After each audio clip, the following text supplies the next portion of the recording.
Okay, so Ryan, we are interested in hearing about your trajectory of how you came to your work and how you think about your work. So to start us off, tell me how you came to qualitative work. Well, thank you for the opportunity to share. I mean, it was in graduate school. I had not done social research prior to grad school. And immediately was taken by methods, quantitative, qualitative, the whole gamut. So I just knew right away I wanted to learn as much as possible. Yeah. So I took a full series of quant, as much qual as I could while I was in grad school. Was really privileged to have some opportunities to work with some outstanding scholars at UCLA, Jennifer Obida, Chris Gutierrez, and Pat McDonough, all three of whom trusted me to work on projects. And they were just wonderful mentors. I would say what brought me to commit to being a methodologist was a class in the philosophy of science that was taught by Dr. Mike Seltzer. And I think about this class all the time. It was super transformative for me. It was a very simple class. We just read different philosophy of science articles, maybe 1 to 3, not a heavy reading load, every week. We had to come in having written our own abstracts for them that would be different from the abstracts that came with them, and just talk. And it was maybe a class of 5, 6 people, mostly quantitative, some people who were doing more qualitative, and some folks like me who didn't quite know yet. But just making sense of how the assumptions behind how do we know what we know really helped me think through that there are power struggles everywhere. And in our practices as methodologists, practices as researchers, we can do much better work when we pay attention to them. And then it's about learning how to think about power, how to think about power relations, and sort of spiraled out from there. Do you think that's where you started thinking about being a critical research methodologist? I think so, although at the same time, I think whenever I had started, once I started reading research in graduate school, and at UCLA you're also surrounded by a lot of people who have critical mindsets or who desire critical mindsets already. So there's a stereo effect there in a sense, and a little bit of an echo chamber. But I think I was lucky to be in a space that valued reflections on life experiences, professional experiences, and academic experiences enough to help me at least locate that there had been power struggles that I'd been a part of, that I had contributed to, that I was eager to understand more deeply. And so I never wanted to be the researcher who didn't pay attention to struggle. And I think for a long time, I've relied on a little axiom that engaging in one another's struggle is one of the most humanizing things we can do. I like that. And so to put that to work into research, I think is paramount for me. So what was your first project? My first project on my own? Or I'll speak about my first project on my own. Yeah, because it's probably the most informative for you. It was horribly done, but I thought I had designed a critical school ethnography in a rural setting just outside of Los Angeles. And so I was driving out, I think, 2 or 3 days a week to be hanging out in classrooms, in the schoolyard. It was a high school in an area that some consider rural, some consider more of like an exurb type of environment. And I was there to capture stuff about college access for rural students. This big, huge, broad question. Like, I would never allow a student out to do this. Right. My mentors were either too busy that week that I said this is what I'm doing, or trusted me to make the right mistakes in going out there.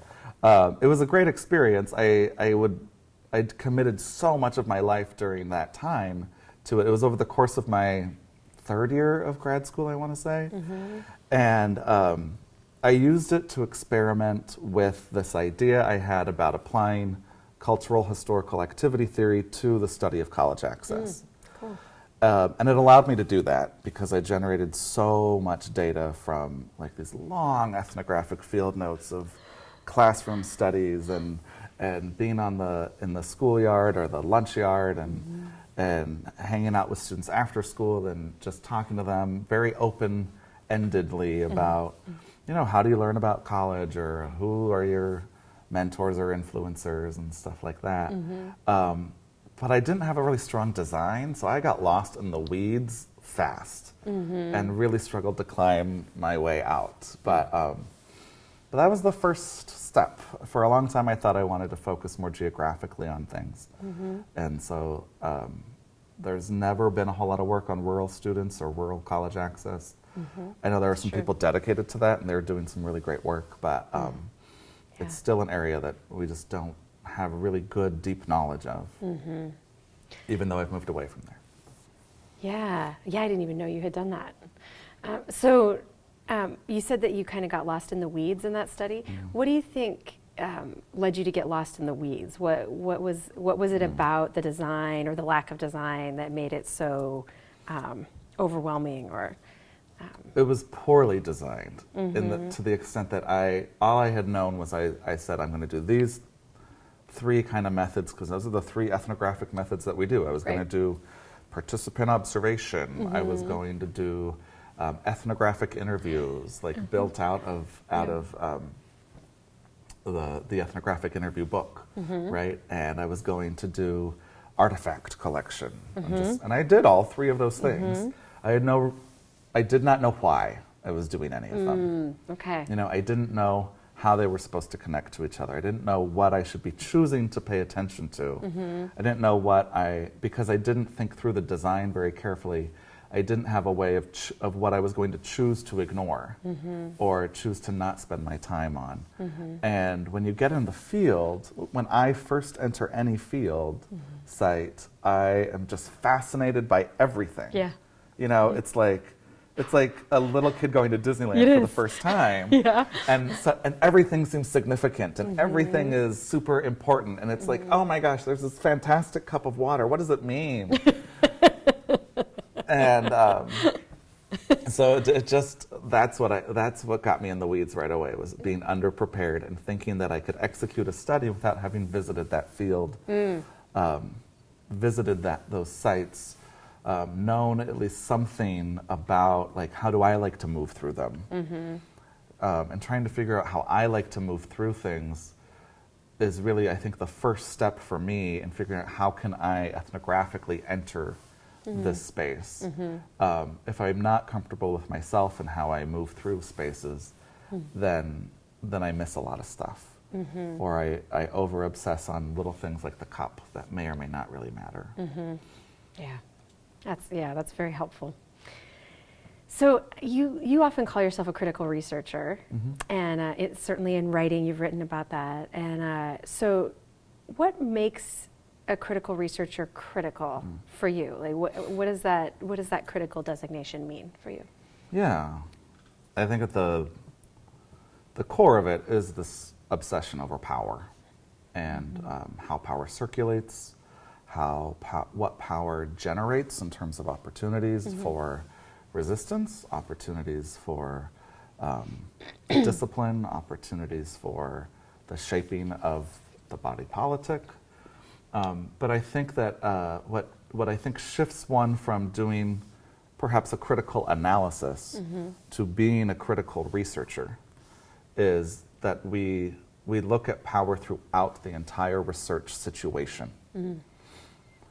And I don't like to use, I used to say project, but I feel like that has like a false connotation of a beginning, a middle, and an end. Good point. But rather, as a situation, there are moments of design that are ongoing. And there's power in how I choose to design things. And what resistance is to my design, how I respond to those resistances, right?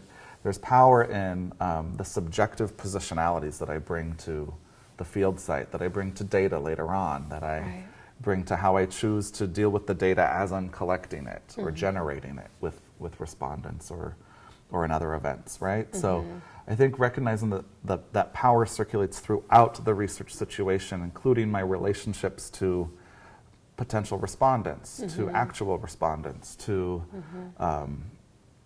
my relationship to the phenomenon that I might be investigating. Interrogating that is what I think moves someone from doing a critical analysis to engaging as a criticalist. I like that distinction, actually. So it seems like there are, and I certainly resonate with this too because I consider myself a criticalist. Right. Seems like there are unique ethical issues or certainly ways of engagement as a criticalist. So could you give an example of within a project that you've done, how that played out for you? So, you know, the concern with power, the concern with trying to create maybe equal relationships, or, you know, however you see it. How has that played out in a project? So first I'm going to trouble the notion of an equal relationship. Which is very troubling. Agreed. Yeah. But please do. And I know that we've both written about this. So like, I don't believe that those can exist. Like, I just don't think that equality works. But I think there are ways to engage with one another knowing the power differentials that emerge over time and in any given moment and things like that. And I think there are ways that we can engender relationships with respondents and with other researchers where it can be more productive to call one another out or to pause or to return and even revise stuff that's been done as part of the research. And say, like, if later on a respondent comes to me and says, you know, I really felt like you were appropriating my experience in ways that are exploiting my mother, or right? Like I hope that I engender, and I work hard to engender relationships where maybe somebody can't recognize that that's happening in the moment that it's happening in, but we have a level of trust and belief and generosity and investment in one another that we can come back and revisit that. Yeah. And then unpack that, interrogate that exploitation, find out if there are ways to salvage any sort of productivity out of it, any generosity out of it, and to take responsibility and move forward as someone who's learned something in that case. For me, doing field-based critical research is deeply relational, and I've not been able to find a way to do that work without working hard at cultivating relationships. Some last a lot longer than others. Some are very temporal, right? But there's a lot more work going into the relationship building than there really ever is in the data generation, per se. Yeah. But I don't only do field-based research. A large section of my research is more discourse analysis that works with existing texts. And I think that raises a different kind of ethical concern about how are we treating texts. How do we treat the agents that generated those texts in the first place? Like, what is my obligation to various folks whose words I might be working with? When something is seemingly authorless, what does that mean? Does that relieve me of any obligation? I've worked a lot in analyzing like legislative statutes recently, particularly related to undocumented students. Yeah. And there's a strange obligation to the state, even, which is a kind of precarious position to feel like one is in as a criticalist, because we're so critical of the state apparatus so often, and also to the targets of that policy, undocumented students themselves. And so, for me, that I don't really have a lot of sophistication around at this point. And when you know the author of the texts, I think I don't know if that raises new questions or not, but I think they've got to be different questions than field-based research.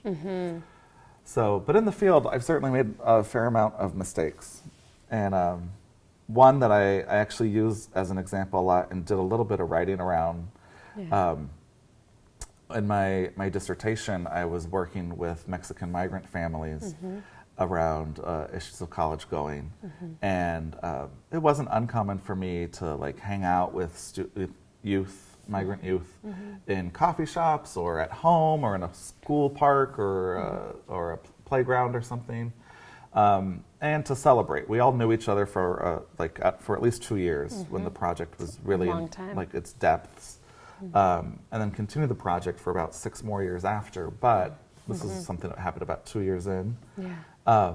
A student was graduating from high school, so I thought, let's celebrate. So the other students who were in the same sort of geographic area, I said, well, I want to take everybody out to dinner. We went to the fanciest place in town, and it's a very small town, so there weren't terribly many options. But and there were some really uncomfortable moments in that restaurant. Exchanges between the wait staff and the students I was with, the ways that folks were deferring to me, not really allowing students to speak for themselves or even order for themselves. Students had some unfamiliarity with like the different sort of etiquette rules of a table that's set in a particular kind of way. And, I don't know all those rules either most of the time, but seemingly I have an easier time being comfortable with what I don't know in that kind of a setting than some of them, not all of them that were there. And so dinner just wasn't as celebratory as what I had hoped. Like I was thinking this is going to be a big, huge, fun dinner for everybody, and I was funded in the project, so I had the money to spend on something like that, and I thought it'd be really sweet and kind, and that's what my family does. Right. And that was when I realized that, then I realized the mistake. I brought what my family does unquestioned to the situation. It's not that we couldn't have gone out to a lovely dinner to celebrate, but there was no context for thinking that was going to be, there was no shared context for thinking that was the way to celebrate. And when I'd celebrated other milestones in some of those very same students' lives, it was always at home. It was in someone's garage. It was at the church social hall, right? Yeah. It was in spaces that were crafted by their families and by their communities, not spaces that had been imposed by folks like me and my family, right? So it was a big sort of wake up for me about the depths to which we bring ourselves into research situations that are far too easy to go unchecked. The nice thing is we got to talk about it. Oh, that's great. Because we had those relationships. And none of them felt bad. None of them were like, oh, this is an awful thing that's happened to me. I felt horrible, right? And then I was like, well, I also didn't want to make them do the work of making me feel better. Right. So it wasn't on them that I felt horrible. Right. And in the end, it was also generative in the sense that Mexican migrant students in California negotiate and navigate those kind of environments all the time. Environments where they're made to feel like they don't belong there. Environments where they are not treated the same as the folks that are surrounding them. And so we got to talk about what that negotiation feels like, looks like. I got to see how they practice that negotiation. So there was some good stuff for the study that came out of it, but it was kind of at the expense of them having to go through this dehumanizing event, even if it didn't interpersonally feel like anything had happened to them for them. Right? It doesn't mean that there wasn't still violence against their humanity in the situation. So I think about that moment a lot. It's one that is really crystal clear in my mind, and spent some time it's in the afterword to the book. That captures the broader project, and then I sort of tried to extract some deeper, more sophisticated meanings. The afterword's very reflective, and put it into an article that appeared in QSE a few years later, with some help from some cool colleagues and lots of feedback from students. That's cool. But it was, such an icky, yet a lot of productivity came out of it, I think, because of the relational dimensions to it. And when I have shared this with some of the students who were there that night, to them it's like, why are we still talking about this? It's like, we don't even remember. You know, it's like, get over yourself, Ryan. Like, so. That does, though, exhibit your idea, what you said earlier about there not really being an equal power relationship, maybe ever, even if that were to be desired, that we really can't take ourselves out of our own positioning. Yeah. And we shouldn't expect that we're always in the dominant position either, I think. I think there are plenty of ways that respondents have and can be exercising power over researchers. We might call that resistance sometimes, but and I think that we just need to be really careful and vigilant about thinking through how do we recognize that and what do we do with that. I mean, some of it's just as simple as who you're hanging out with and what are you doing in the research situation. At Starbucks or at a bank, you know, if someone's got to quickly grab some money out of their ATM or something, we're going to be treated differently. Right. We're social beings in a social world, so it's not always unidirectional, I think. So one of the things I really like about your work is that you are a critical researcher, and you have, and yesterday even, you spoke about how you really want to move the critical research in general past just critique towards something generative or something that names agency, or you probably have other ways to put it too. So I'm wondering if you could speak a little bit about that, what, you know, where we've been in critical research and where we maybe could be going. And then I also wondered if you can even couple that with some of the ways that you've seen in the field participants take power, you know, for themselves, or show agency, or show sort of those glimmers of it's not just all critique and all negative. Yeah. And so I think it's more that I've recently subscribed to a huge swath of theorists and scholars across the humanities and the social sciences and in education who have recognized that much of the critique of criticalists has been this notion that we can deconstruct something down to its constituent parts, but then what's next, right? And a lot of the times, Eduardo Blanco Ramirez has shared this publicly a few times. He's like, I think sometimes we're just so exhausted at the end of the critique that we have to take a respite to figure out how do we now do something with this? How do we figure out what's next? And I think there is also a time and a space for critique. Like I'm not abandoning critique by any stretch, but I do want to be productive as well, and I want to be offering new tools. I want to be offering new concepts. I want to be not always. I mean, I'm not terribly good at offering new programs or new practices or interventions or things like that. But I do think I have some talents to put to use in helping folks develop new ways of knowing things. Or new opportunities to explore what could be a new way of knowing something that can be generative, right, in the broader field of studying education. Some examples, I think, so I'm deeply admiring the work of Rosanna Carducci. I like her too. Who will not rest until something does more than tear down. She will not rest without, she doesn't provide a game plan, but well, maybe a game plan's a decent metaphor for it. She doesn't call the play that's going to happen next, but she will offer up a game plan for how administrators might think about particular kinds of problems. And that's a talent that I've been trying to cultivate in myself.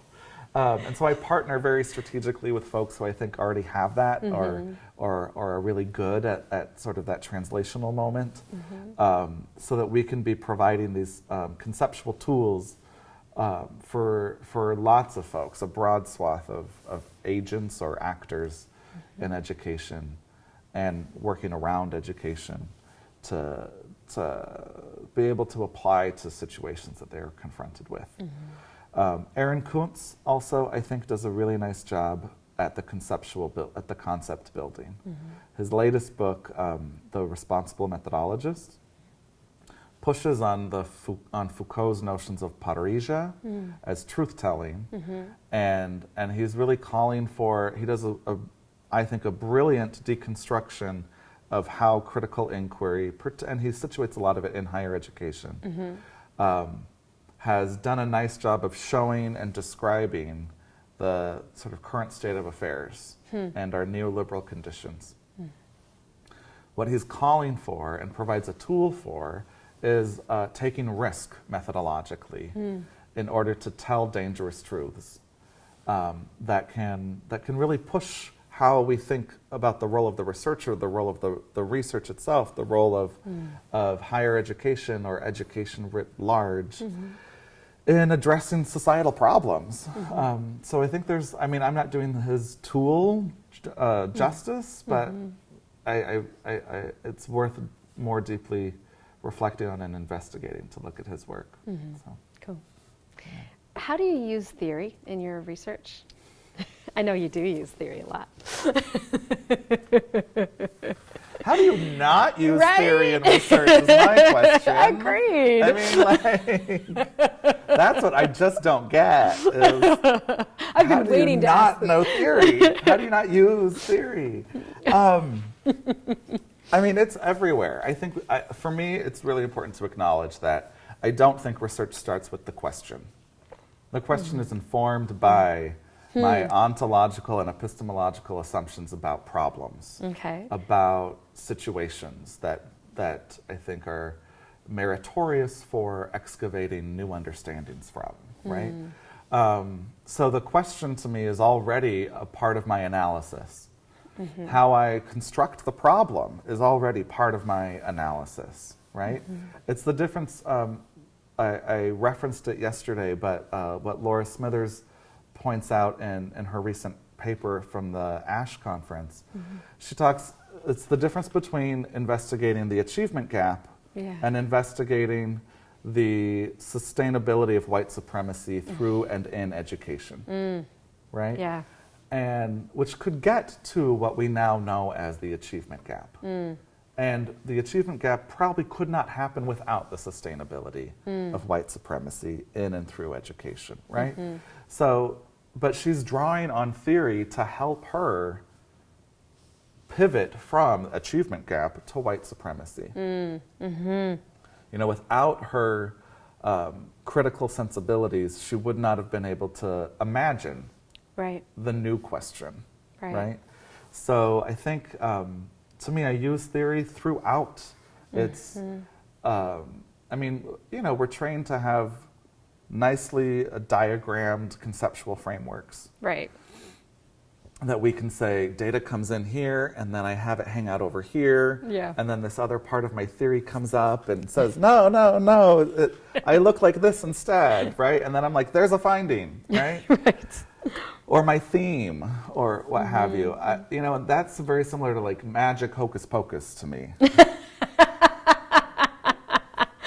Which can be really fun. But to me, it's not the most rigorous way that we can engage with theory. To me, I think we need to think deeply through our theories and almost imbibe our theories, almost eat and swallow and indulge and bathe in our theories, so that they become something that we can easily operate and move through, so that they become something that moves with us, that we have a more embodied experience with the research situation as part of that theory, as the working of that of those theoretical commitments. And when they become commitments, then it's less about having to map something onto a diagram that I might have generated. Right. And it's more about, then it's more, for me usually, I see a situation in these data that to me is obviously white supremacy. So now my task as the researcher who wants to represent that as a finding to a broader audience, I have to go back and then deconstruct my theory out of that notion of this as white, the achievement gap as white supremacy. So it's almost a subtractive process in that sense. So process-wise, would you start with a theory or set of theories, engage with those, and then, like, if you could take me through the process, just for somebody that was trying to figure out, okay, I know that, some people use theory this way, some people use theory, at the end or whatever. So for you, it sounds like you would start with a set of theories, read, digest, live those theories, then come to questions. Is that right? Yeah, sure. Kinda? Okay. I know that it's iterative too, right? Yeah. And I mean, so much, I think post a dissertation, so much of where our research agenda takes us we have our ideas of what our agenda might be, right? Like I'm committed to the social and political context of opportunity, right?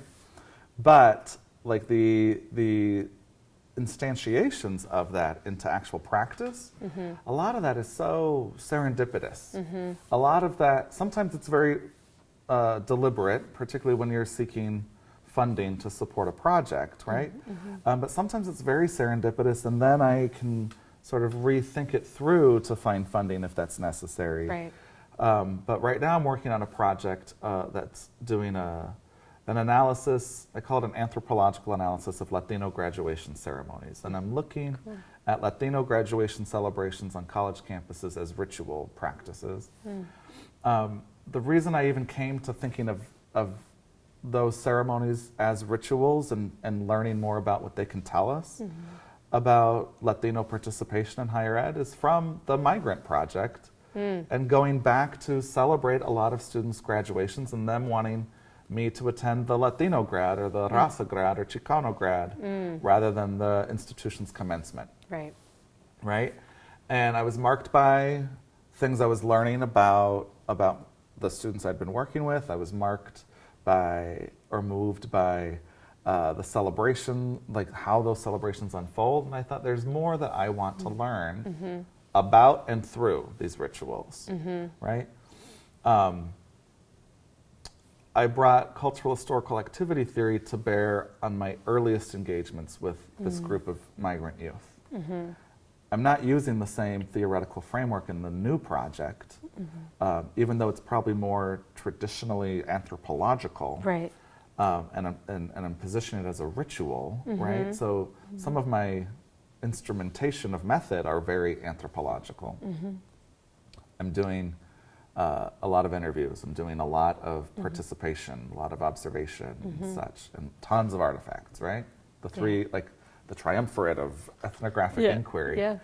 But I'm playing with these data radically differently now because I've moved into a different theoretical space where I'm thinking more post-structurally. I'm thinking about what constitutes the idea of the human and how does that relate to what constitutes the economy of being a college student in these neoliberal times. And what it's allowed me is to ask different questions than I even set out to do.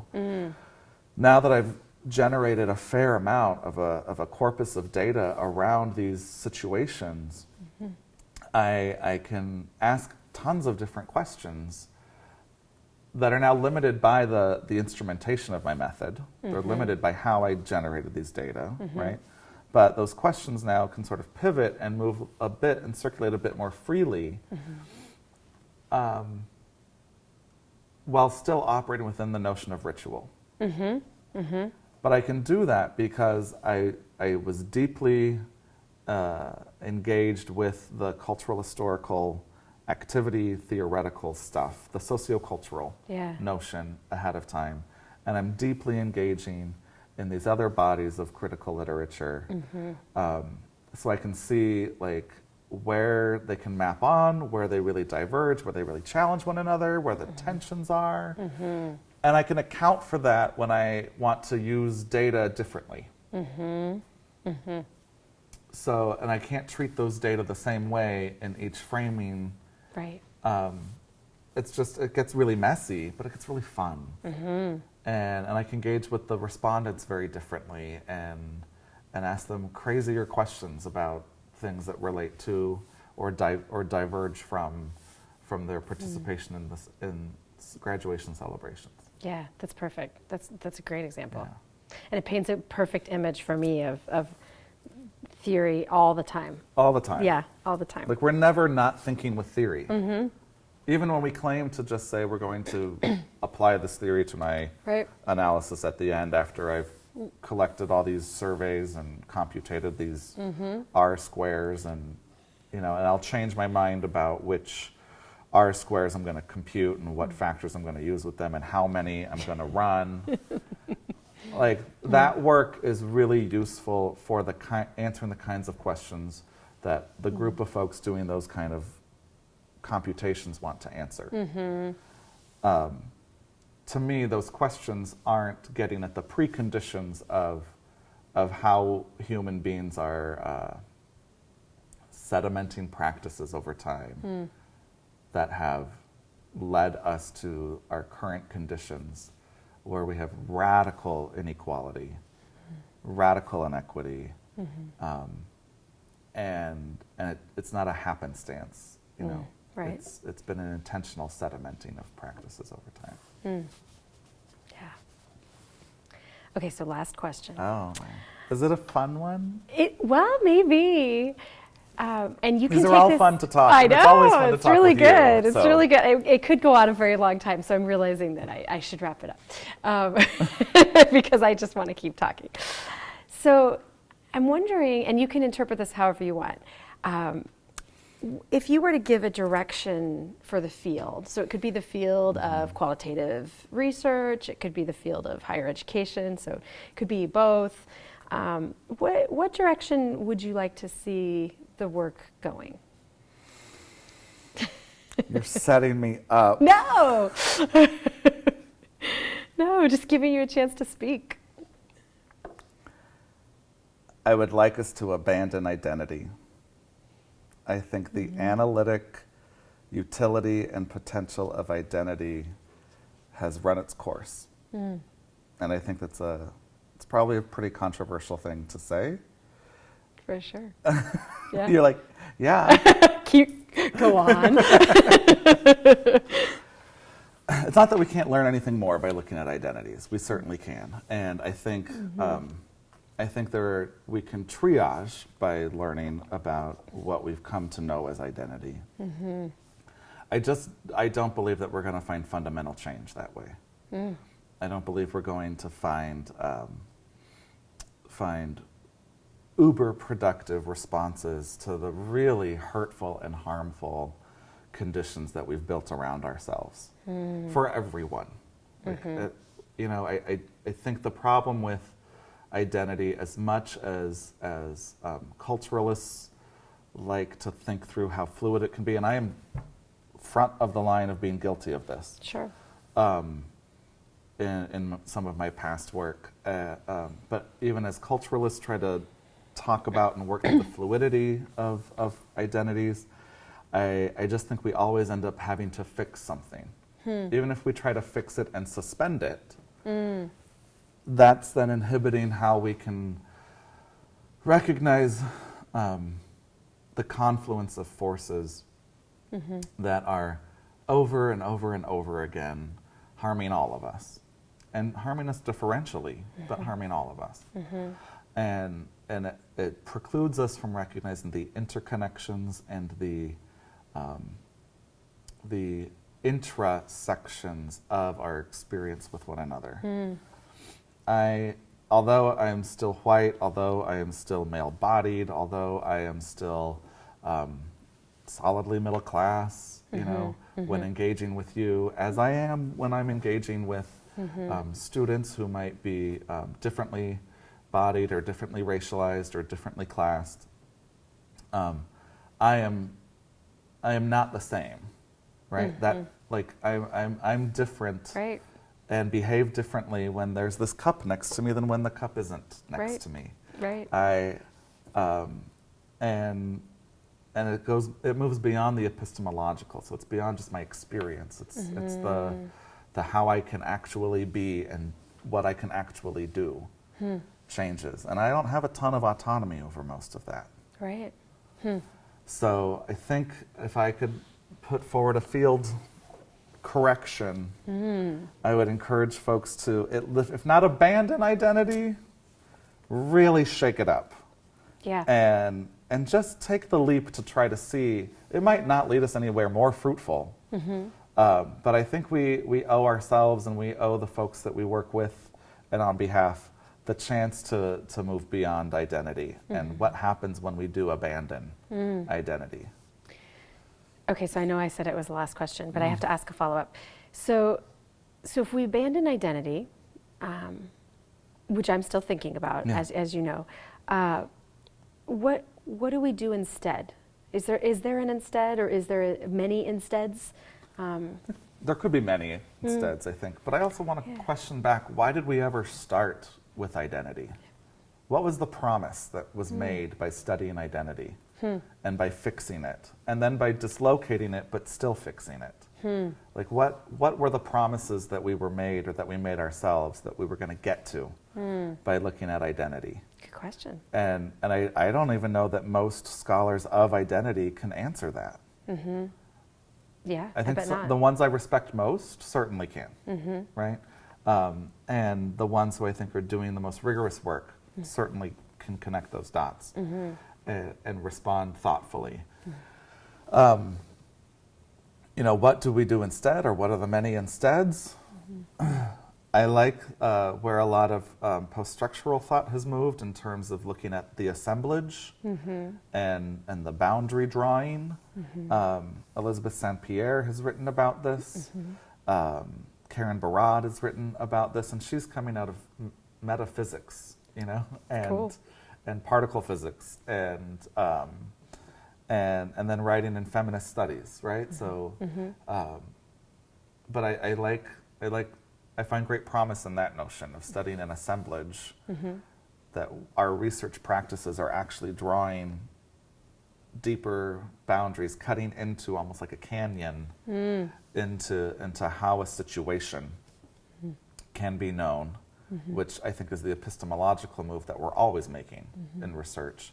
And then studying ontologically what are the possibilities, which might lead us to something that looks like held in space and time identity, but might not. Doesn't necessarily mean that thing that we might now call an identity is cumulative or carries over or crosses into something else, another assemblage, because the other assemblage is wholly new with new constituent parts and drawings and different canyons. And when those assemblages are all sort of interacting almost like activity systems, so I still hold on to my sociocultural stuff. It's really hard to let go, but they're changing one another as opposed to just being laid on top of one another.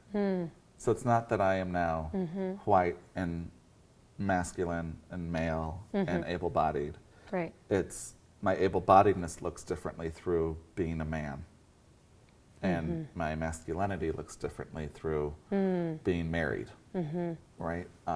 And all sorts of other crazy things, but that only sort of come to bear on us in various assemblages. I like it. I do too. All right, well, thank you. Thank you for letting us think together for a little while this morning. It's always fun to think with you.